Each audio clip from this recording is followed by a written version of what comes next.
Centauri Sector. Is it worth a buy? Let's read the words, the words, the words. Let's read the words. Let's read the words. Let's read the words of the developer.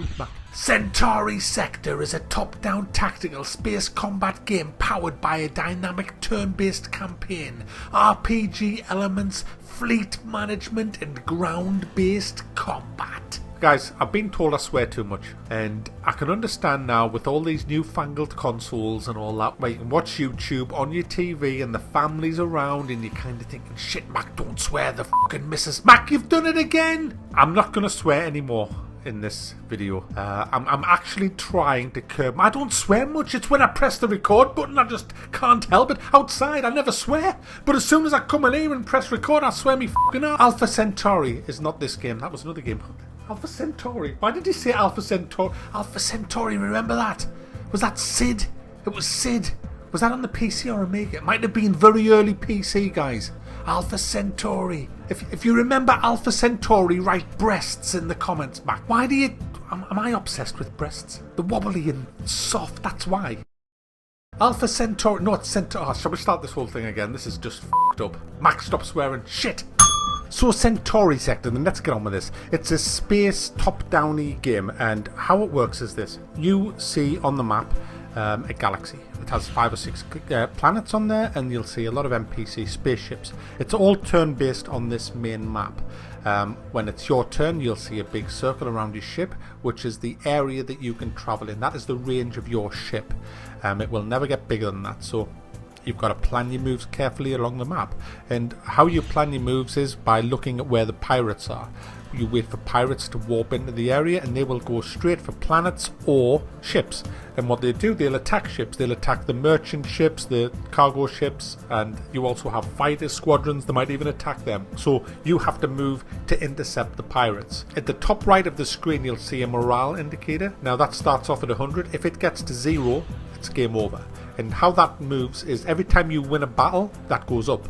Every time the pirates win a battle, it goes down. So if the pirates attack a cargo ship and you can't get there in time, that morale will drop. And the way you know whether you're going to make it there or not is whenever the pirates engage into either a planet attack or a spaceship attack, a circle appears on the map with a number on it. That is the number of days that battle will keep raging. And every time you press end turn, that is the day. So if you were 3 moves away and that battle only has a number 2 on it, you ain't going to make it because it's going to take you 3 days to get there, and that's going to be all over in 2. So when you do get there, how does the battle rage? Well, it's a bit like Asteroids control system. There's inertia, there's movement in space and all that. And what you do is you just have to attack the enemy ships while keeping out of their line of fire. It's top-down controlled using the WASD.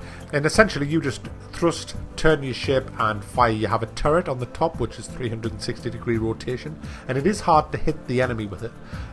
You can equip your ship with better weapons, bigger and better weapons, and bigger is better in this game. There doesn't seem to be much strategy around the weapons. The biggest one you can get is the best one you can get. So how do you get new weapons? Well, every battle you win, you get XP, which I'll come and do in a second, and you also get points. You can spend the points in the shop to buy better ships. For example, there is a few ships you can buy. There's only 4, I think, but there's more ships coming. There's carriers coming and all kinds of stuff, apparently. You buy bigger ships. You can also buy wingmen. That's the fleet control aspect of the game. Not much of a fleet. You can only have up to 2 wingmen, and you can't customize the wingmen ships. You can only give them orders to either attack or run.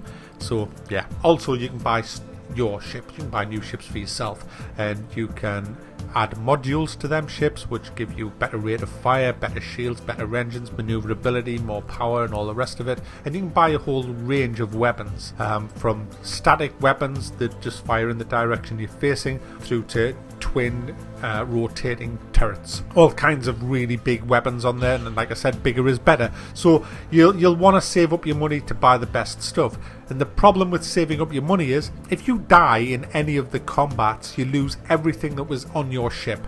So you might have a load of really good weapons and modules, you lose the lot, which I find a bit frustrating, to be honest with you, because it can take a while to build up the good stuff on your ship, and then you die, and then you I think it looks like the enemy are growing as the game goes on in size of the fleets, because I've noticed that the earlier ships that I used to fight were pretty shit, but now I'm fighting some really hefty ships. Now, if you lose everything, you go back to the basic game starting weapons. You don't lose that ship type, but you lose the weapons on it, and so you're a bit gimped for future battles.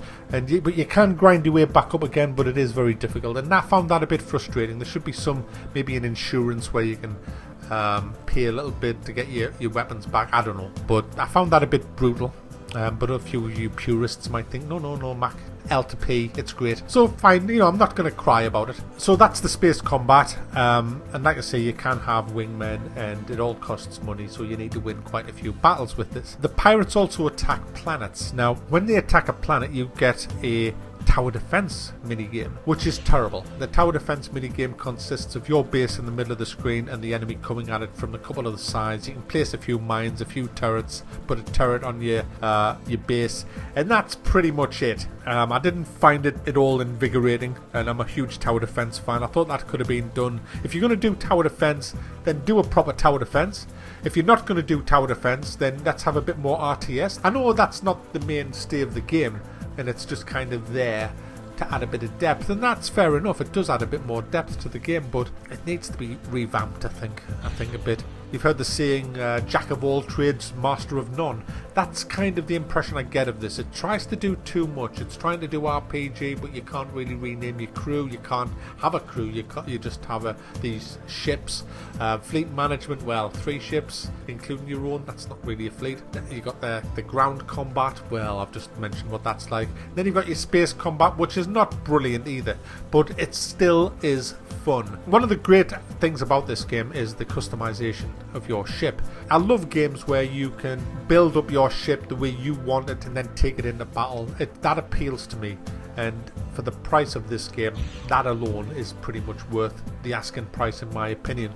The combat, once you get used to it, is satisfying when you take out an enemy fleet and you're saving up for that new weapon, and then you finally mount it and then you take it into battle, and it's all it's cracked up to be, and you're just annihilating ships. It is great fun in that sense, but it just needs a bit more love in some of the other areas. But this is this guy's first game, so he's not hiding behind early access or alpha. He's put his money on the table and says, look, there's the game, there's the price, $6.99, won't buy it or whatever. And I like that. I kind of admire that quality, because he could have hid behind early access and used that as an excuse, but he hasn't. He's a man's man. There you go.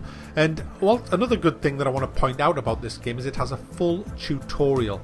And not only does it have a full-on tutorial, but it also has the whole UI decked out with a pointer to each thing, with a heading of what each thing on the UI does. He's took the time to do that. That is just brilliance right there. And it's sad that I'm having to actually compliment him on that, because every game should do that. I mean, I'm not going to name it, I've just played another space game recently, which I'll be doing a WAB on soon. And it has no manual, it has no tutorial, it has no labeling of the UI, it has nothing, and it is quite complex in the combat area. And do you know what the developer said on the forum when somebody says, hey, you know what, we really need a tutorial? The developer turned around and said, well, it takes a long time to do tutorials and we just haven't had the time. It's like, it's not important. Figure the out for yourself. Some fucker will post a tutorial on YouTube when they figure it out. It's that kind of attitude that's just wrong. Gone are the days when we used to get a manual with every game, and you should get a manual. You're paying for the fucking product. You deserve to know how the fuck it works. But no. And then you get the fucking fanboys who'll come on and go, it's not complicated. I figured it out in half an hour. Honestly, fuck off. It's people like you that cause developers to never write a fucking manual. So there you go. That's Centauri Sector. Quite a fun little game, and you'll get your money's worth out of it if you like space kind of asteroidy combat with a little bit of management.